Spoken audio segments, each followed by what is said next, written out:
Welcome to Private Club Radio, your weekly source for industry education, news and discussion. Broadcasting from Tampa, Florida, ladies and gentlemen, here is your host, Gabriel Aloisi. Ho, ho, ho. Happy Merry Christmas Eve to you.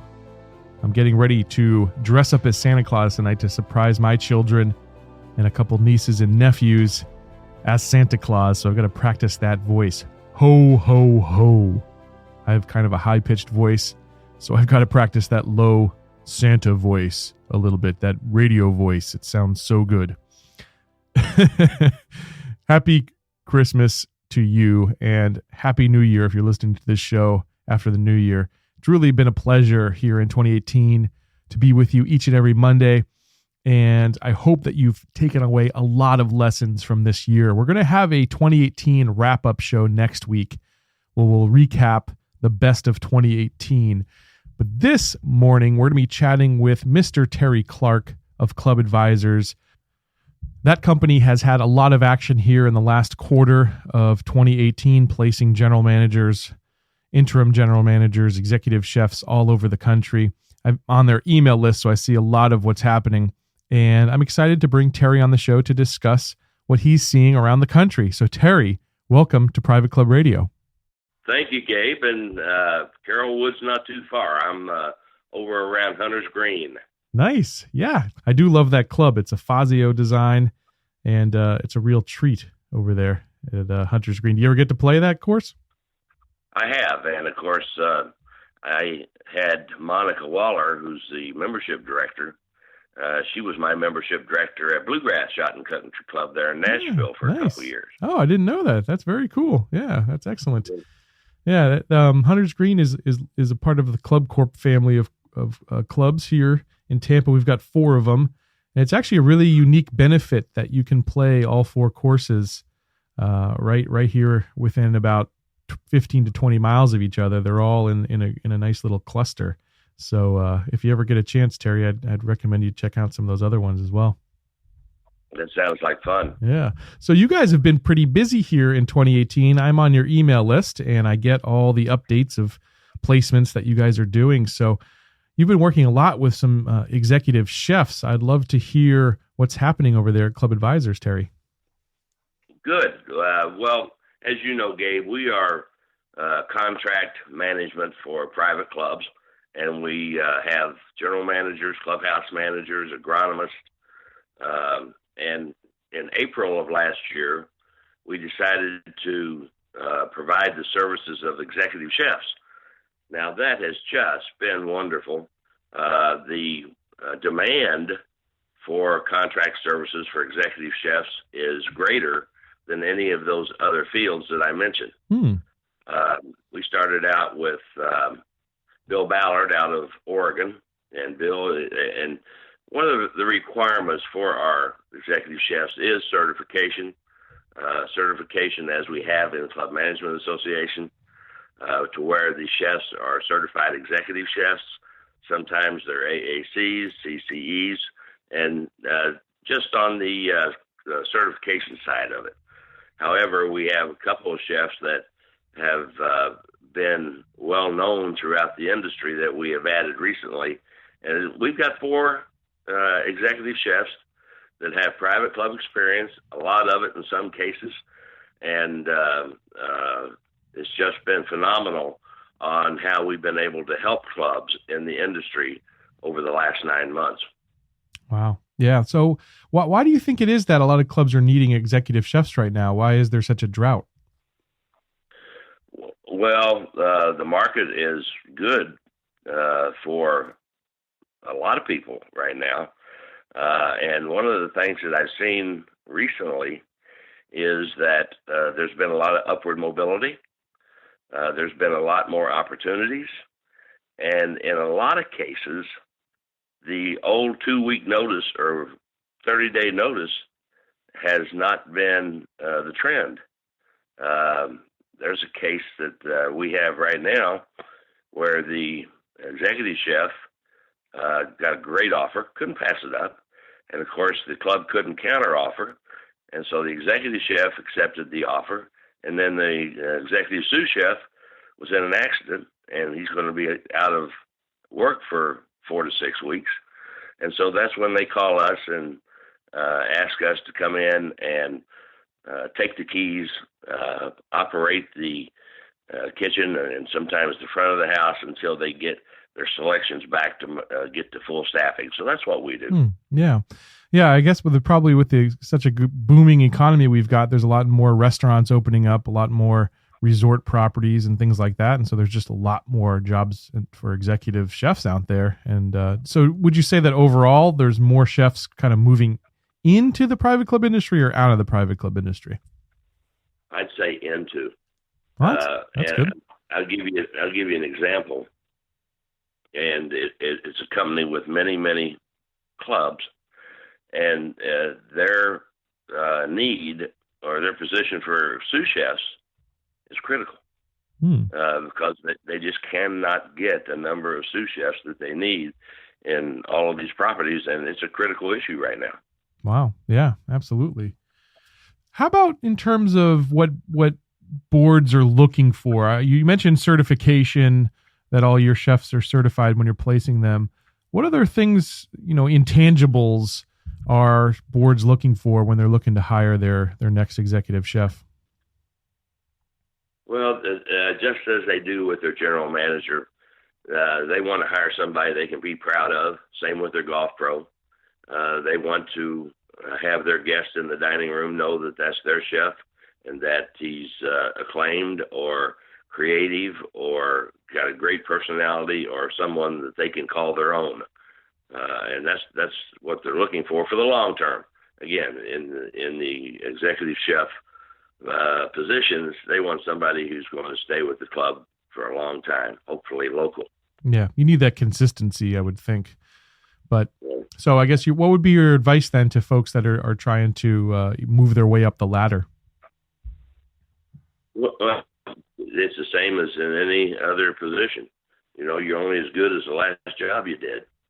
And do that along with a lot of continuing education with the ACF and participate in networking locally and things like that will enrich their profession and make them a leader in their profession. Yeah. I bet every local city or county or whatnot probably has some kind of competition, some cooking competition or some chef exhibitions and things like that. Would you recommend they maybe try to win some awards and get some designations that way as well? Absolutely. And whatever they like to do. If it's chocolate, fine. If it's ice carving, fine. If it's flambe, fine. But as you said, something that will give them a great feeling. In fact, 2 of our chefs are winners in the Culinary Olympics. Wow. And they like to show off, just like golfers do. General managers, I don't know what they can show off, but and they're very, very talented. And of course, a couple of occasions where we've gone into a club for 2 to 4 months during a transitional time, we will do ice carvings. We will do wine dinners. We will do art shows combined with culinary and wine. Something neat during the time that we're there that just says thank you to the board and the staff for calling on us. Yeah. I got to think that a lot of chefs are sort of the artist type and they're maybe not people persons, if you will. So any advice on maybe how to kind of develop that skill or develop that muscle in terms of being a real people person outside the kitchen? Well, I think that generalization is fair in some cases, but there also are the chefs that are mentors to the staff in the kitchen, that they are also there for the members and doing member recipes for specials on member nights and things like that, who are both touching tables and sharpening knives in the kitchen. Yeah, absolutely. I'd be interested, Terry, what is your perfect Christmas dinner at a club? Well, everything's a lot more casual, but again, you still got to go back to the ham and turkey. Yeah. It's always going to be there with, a little prime rib on the side. But the obviously, as you know, Gabe, better than as I do, that the habits or the trends in cooking and eating in clubs has changed dramatically in the last 15 years. And people want more casual food. They want more grazing food. The Sundays where Grandpa invites all of the family for a table of 14, so he gets to see his family and his kids, is dwindling. Yeah. And more and more, they want to sit around a fire pit out on the porch. Yeah. Yeah. I got to imagine also, just from the diversity perspective in terms of the food, you've got to have a much wider range as a chef these days. It is, and it's gotten so crazy with all the different initials and acronyms and things that people are looking for, especially the millennials. It's a fact. They want that, so you have to accept that change. Yeah, absolutely. How about from we talk about food a lot, but from a beverage perspective, how much wine knowledge and, beverage knowledge are boards looking for out of their talent, their new chefs and talent in the kitchen? It's always a requirement with the wines, and even we see more and more these days of bourbon and dark spirits being used. But yes, back in the wine side, you got to have a wine spectator in your office. Yeah. Yeah, it's true. I think whiskey and bourbon are really becoming the go-to cocktails these days here in the States. I don't know, when I was over in Europe, it was gin was the big thing. So my prediction here in late 2019, 2020 is gin will be the big drink, because usually we steal all of Europe's ideas when it comes to food and beverage. But I've seen a lot of like whiskey bars myself, just, whiskey bars opening up, or some sort of tasting menu. I think when I was in New York City, I had a few tasting menus of whiskeys and bourbons along with my meal. I thought that was pretty cool. What was one of your favorite moments of 2018, Terry? Well, the whole adding chefs to our portfolio in Club Advisors has just been wonderful. Wonderful people, creative people. And again, when they go out to these clubs in the field, they represent Club Advisors, and they come in with a little bit of a flair, at the same time assimilate into the staff and get the job done. But we have had some challenges. They wouldn't call us if they didn't need us, or if something wasn't wrong. Either the promotion of a chef or the chef leaves. Like I said before, chef, sous chef, gone at the same times, and you got a crisis. Yeah. And we had a situation in New York this summer to where they were loaded every weekend with weddings and banquets, and they didn't have anybody to do it. So they had their executive chef, but he needed help. So we sent one of our very highly acclaimed chefs to be his sous chef and to get through the season. So those kind of things are fun. Yeah. You got also, in a situation like that, you got to make sure that they don't bump heads, that there's got to be some sort of personality gel. How do you ensure that happens? Well, that's cleared up front. Yeah. And, we are only there to assist. We are not the experts. We don't know it all. Whatever they need, we'll do without any kind of super ego getting in the way. Yeah. So if folks want to learn more about Club Advisors and how you guys can help them out when they're in the next pinch or looking for the next placement, how do they go about that, Terry? Everything's on our website, clubadvisors.com. We've got our lineup of general managers, our lineup of executive chefs. We've got examples of success stories, and it's all right there on the website. And then if they have an interest, they can give me a call.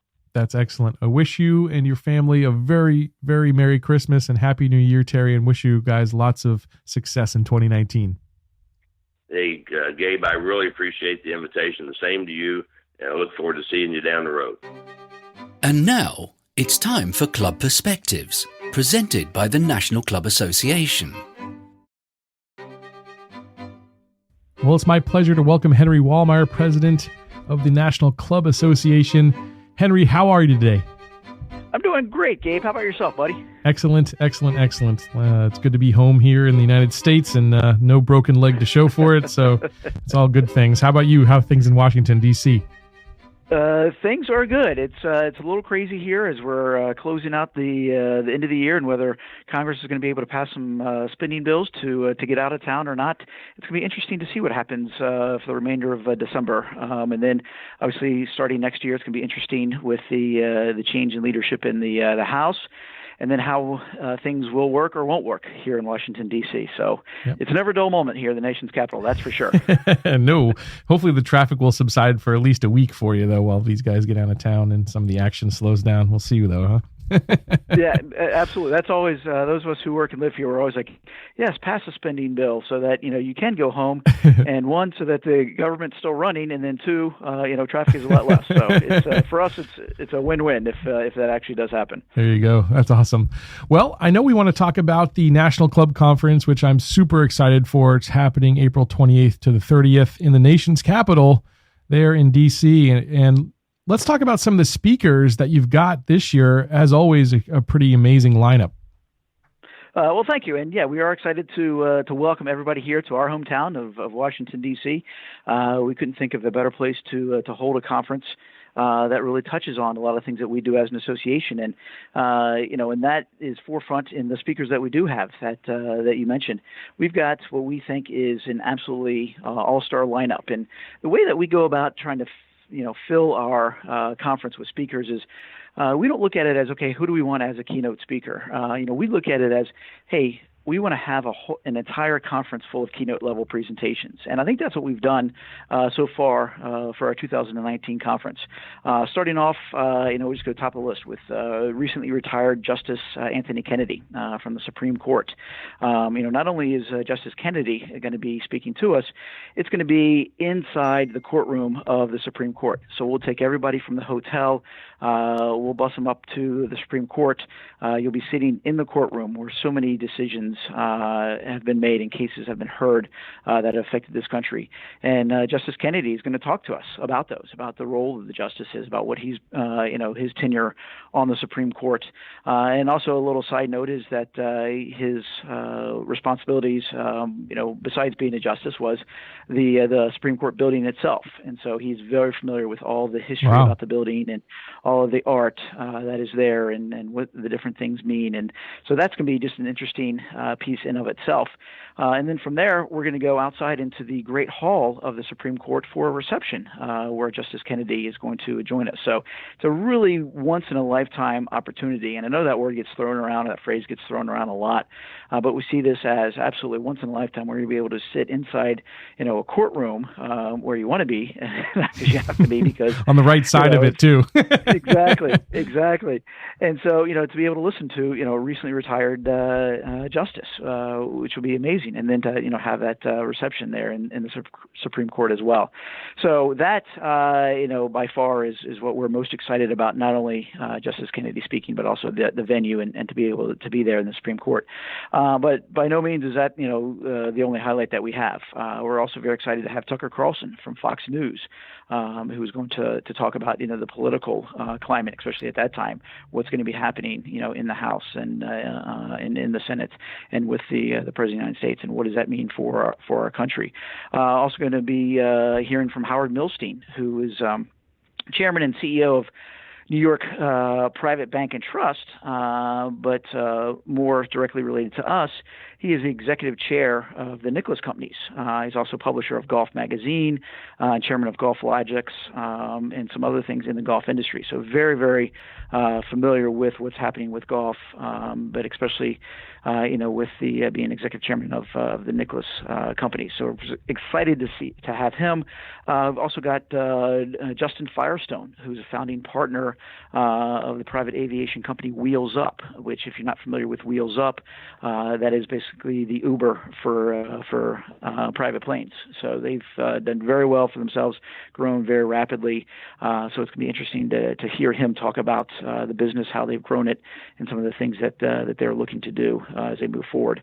Also, David Rubenstein, who's a local Washingtonian, who's co-founder and co-executive chairman of the Carlyle Group, which is one of the world's largest private equity firms. And he's also a very, very big philanthropist here in Washington, D.C., doing things such as paying for the renovation work that needs to be done on the Washington Monument, purchasing the Magna Carta and donating that to the Smithsonian. Many, many other things here in Washington, D.C. that he's been involved with to help, D.C. keep its prized possessions and make sure that they are in great working order. And then, last but certainly not least is Michael Mondavi, who is Robert Mondavi's son. But Michael, in his own right, is a pioneer of, Napa Valley wine industry. He's the founder of the Michael Mondavi family estate. And so he's going to be addressing us at our VIP dinner on Sunday, April 28th, and we'll be using his wines at that dinner and his wines throughout the entire conference. But it would just be a great opportunity to learn from him about how he built.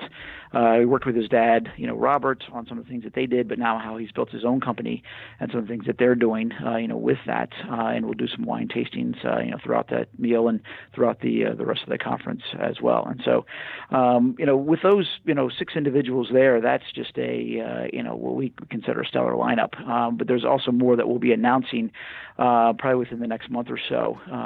People from different segments of the administration here in Washington, D.C.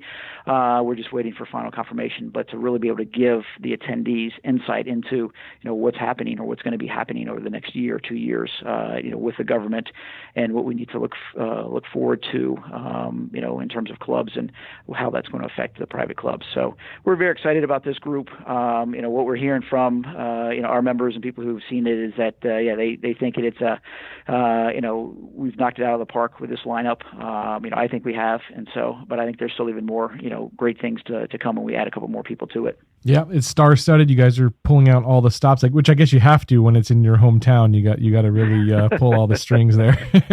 Now, I'll just give you what I'd love to hear too, if you don't mind. I don't know if you have anyone speaking on like the economy, because I think that's been an issue. Folks are interested what happens in the next couple of years in terms of the economy. So anyway, that's what I would love to hear if you're taking suggestions from the guys at Private Club Radio. So. Yeah, absolutely. We're always taking suggestions. And those are some of the other things that we're looking to fill, because we definitely want to talk about workforce.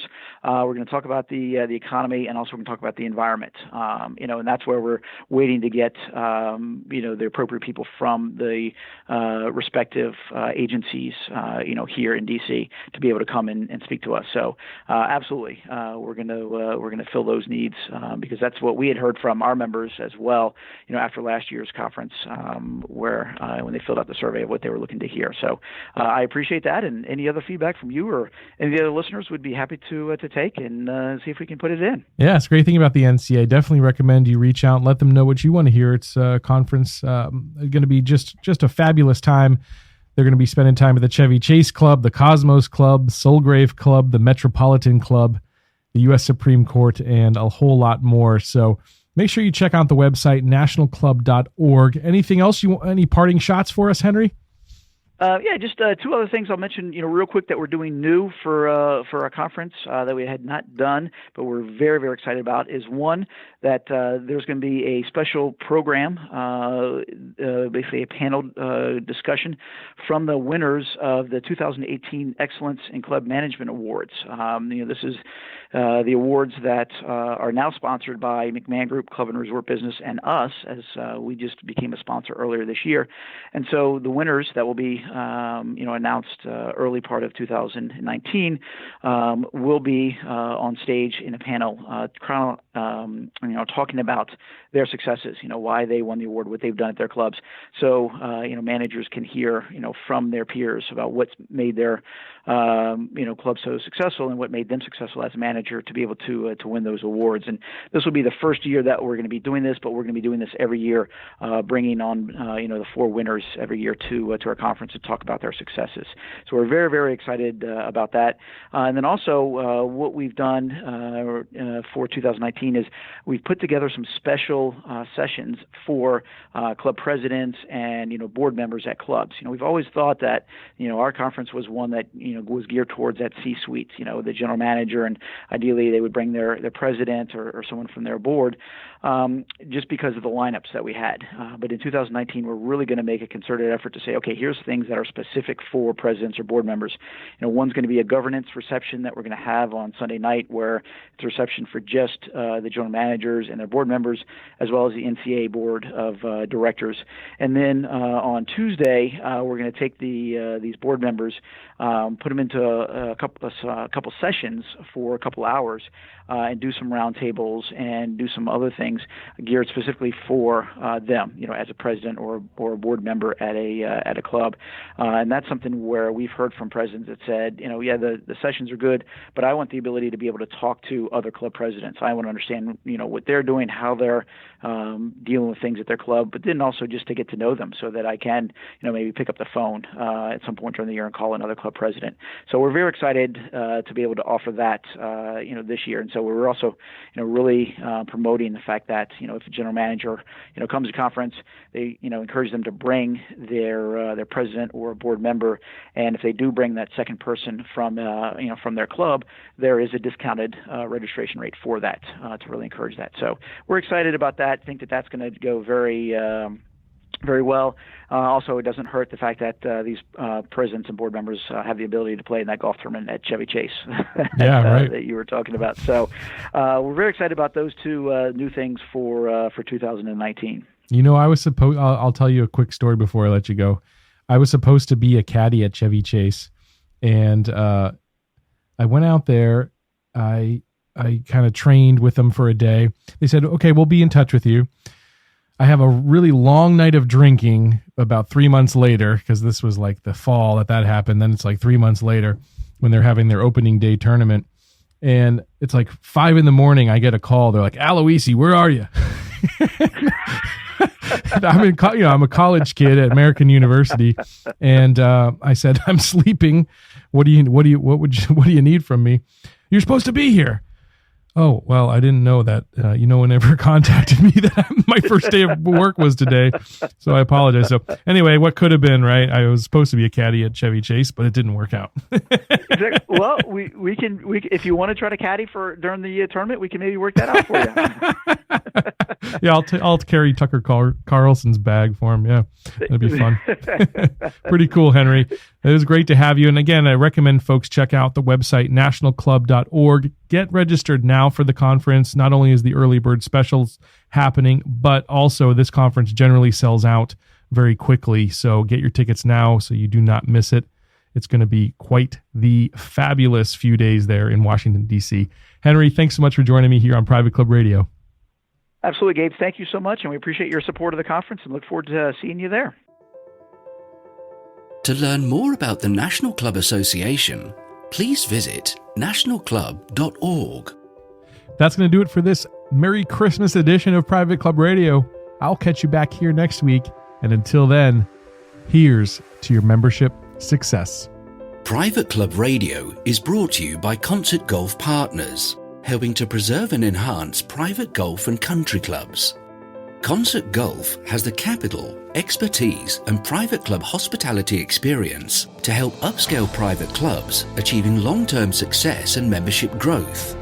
For 25 years, Concert Golf has allowed private club members to focus on simply enjoying their club.